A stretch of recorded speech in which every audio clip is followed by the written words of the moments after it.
बहीण लाडकी योजना खूप सुंदर, पण 15 वर्षाच्या बहिणीवर सामूहिक बलात्कार, निंदनीय घटना। लहुजी शक्ती सेनेच्या दणक्याने 15 वर्षाच्या अमरावती जिल्ह्यातील चांदूर रेल्वे पोलीस अंतर्गत गावाच्या मुलीवर सामूहिक बलात्कार करून जीवे मारण्याचा प्रयत्न करणाऱ्या नराधमास अटक केली व त्यांना मरेपर्यंत फाशी देऊन त्यांच्यावर कठोर शिक्षा देण्यात यावी अशी चांदूर रेल्वे उपविभागीय पोलीस अधिकारी आतिश कांबळे यांना निवेदन व इशारा देण्यात आला व सर्व महाराष्ट्रातील मातंग समाजाला विनंती की ही आपली मुलगी आपली भगिनी समजून जिल्ह्यातील जिल्हाधिकारी, पोलीस अधीक्षक, पोलीस आयुक्त, तहसीलदार, पोलीस निरीक्षक, नायब तहसीलदार यांना निवेदन देऊन कोर्टात या परिवाराला न्याय मिळाला पाहिजे। यासाठी लहुजी शक्ती सेनेचे जिल्हाध्यक्ष पंकज जाधव, उपजिल्हा प्रमुख उमेश भुजाडे, अमरावती शहर प्रमुख गौरव गवळी, महाराष्ट्र उपाध्यक्ष रणजित पोटफोडे, अमरावती प्रसिद्धी प्रमुख संतोष वाघमारे, पत्रकार शर्माजी वैभव इंगळे, विद्यार्थी अध्यक्ष आदित्य खडसे यांनी पोलीस अधिकारी यांच्यावर हल्लाबोल केल्यामुळे गुन्हा दाखल करण्यात आला। आता मातंग समाजाच्या कार्यकर्त्यांना विनंती आहे की आपण आपल्या परिसरात निवेदन द्यावे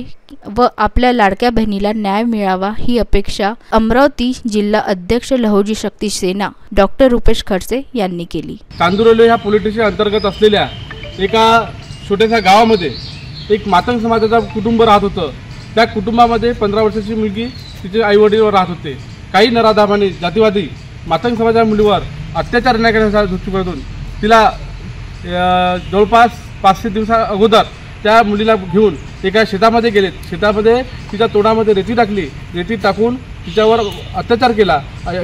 एका आडीपाडीने 4 नराधमांनी तिच्यावर सामूहिक बलात्कार केला आणि ही गोष्ट लपवण्यासाठी तिला जीवे मारण्याची धमकी दिली, परिवाराला जीवे मारण्याची धमकी दिली। अतिशय निंदनीय घटना असून सर्व तिच्या आजूबाजूचे लोक एकत्र होऊन त्यांना दबावण्याचा प्रयत्न केला, परंतु लहुजी शक्ती सेनेच्या माध्यमातून आज त्याच्यावर उपविभागीय अधिकारी चांदूर रेल्वे पोलीस स्टेशन इथे आम्ही आलो आणि त्याच्यावर गुन्हे दाखल करण्यासाठी मजबूर केला आणि गुन्हे दाखल केलेत।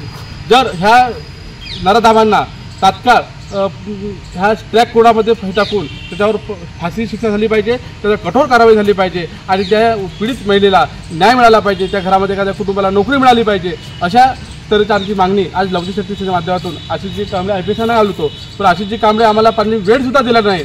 परंतु आता जर ह्या कुटुंबाला मातंग समाजाच्या कुटुंबाला जर न्याय मिळाला नाही तर संपूर्ण जिल्हाभर आंदोलन करणार आहे आणि आंदोलन जर इथे ऐकलं नाही तर संपूर्ण महाराष्ट्रभर मातंग समाजाची लहुजी शक्ती सेना ही आपल्या स्टाईलनं आंदोलन करून इच्छा सरकारला सळो की पळो करणार आहे। कारण आदरणीय देवेंद्र फडणवीस साहेब आहेत आणि मुख्यमंत्री चांगलेले आहेत, बहीण लाडकी म्हणता एका बाजूला आणि बहिणीवर अत्याचार होत आहे। आज आम्ही खपवून घेणार नाही आणि तेव्हा जास्तीत मातंग समाजावर अन्याय होत आहे।